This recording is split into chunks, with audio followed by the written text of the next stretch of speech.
Hello, beautiful souls. Welcome to another episode of the Bobbi Jo and Sheena Show. Today, we are going to talk about how do you make this the best Christmas ever. I have no idea where this is going. We didn't even do a pre-talk. Sheena, take it away. So one of the biggest lessons I've learned from Bob Proctor from his teachings was to always go to the end and come from there. So let me give you an example. Last year I Mm. had Wolfgang's family over for Christmas. And what I did was because I could feel myself getting nervous and I wanted to do the best job and I wanted to spoil them and I wanted to make sure everything was just perfect. So what I did was I went to the end and I saw them leaving and I saw them hugging me and saying, "Oh my goodness, Sheena, that was the best Christmas ever. We loved it so much. Thank you so much." And I put myself there and I felt all the feelings, everything. And then I took myself back to now and I just literally did all the preparation. You know what? The whole time, Bobbi Jo, the whole time was just amazing. I even, the roast potatoes were even cold, but they loved the roast potatoes. And I half burnt the Brussels sprouts, but nothing seemed to matter because all I was doing was in serving mode. I was serving, serving, serving, and I was just enjoying the whole time, making sure everybody had a good time. And then when they left, guess what they said? They put Had the their best arms around me and time. they said that was the best Christmas ever. And in fact, for the next week, it was much more than I imagined. They were just going, "We didn't have to do anything. You did everything for us." That's never happened to us before. And I had so much love and joy from that. So that's doesn't matter what happens, just see the end. And I promise you, the whole thing will just happen. What have you got to say about that, Bobbi Jo?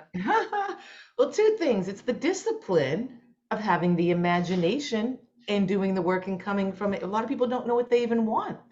So it's the discipline of setting an intention and going, what is it? How do I want it? Same thing with our day, setting an intention, but become a plaything. How do you really want your Christmas to go this year, people? A lot of times it's split families, and instantly you're like, oh, it's always a nightmare. I got to drive. We got to go to the father, and we got to do this, and we got to, right? Look where you've already set your intention before the holidays even started. So you need to have the intention. What is it? I was just thinking while Sheena was saying that, like, I go to my mom's. We're gonna leave tomorrow at like 4 a.m. and drive 8 hours and get to my mom's, which Sheena's been there. She knows it. Um, Even it's always just great. It's just really relaxing, and I just always enjoy. So you have to have the intention and then sit and make sure you do the imagination and get to the work because people are going, oh, okay, I'm doing it. All right, great. It's all going to be happy, wonderful. Even down to the imagination is the car already gassed up, so you don't have to go and get the gas before when you're out with all the crazies, because then there'll be 10 people in the pump also trying to get gas that day. So that's all I have to say to you. How is your Christmas? How do you want it to go? Have the intention come from, and that's your life coming from the end result and everything, really. Good lesson there. And I want everyone to have a Merry Christmas, which we'll talk about this after. Yeah, I'm traveling tomorrow, so we can't do a live. But anyways, what else? You go a little bit more on that? But We that's, good? to be honest, that's basically it. Because actually, you hit the nail on the head, Bobbi Jo. Sometimes we just go, "Oh, what are they going to say? Or will they like the present?" Or you're full of worry and doubt. But if you actually see everybody, even the little present you give, what I've come to realize is it's not the big, enormous, expensive present. It's even the thought in the wrapping, the thought in the bag, the thought it could be the smallest thing that you've literally, and maybe it's all you could afford. And I remember actually one of the Christmases that I couldn't afford to buy my kids anything, and I was so used to spending thousands of pounds on them.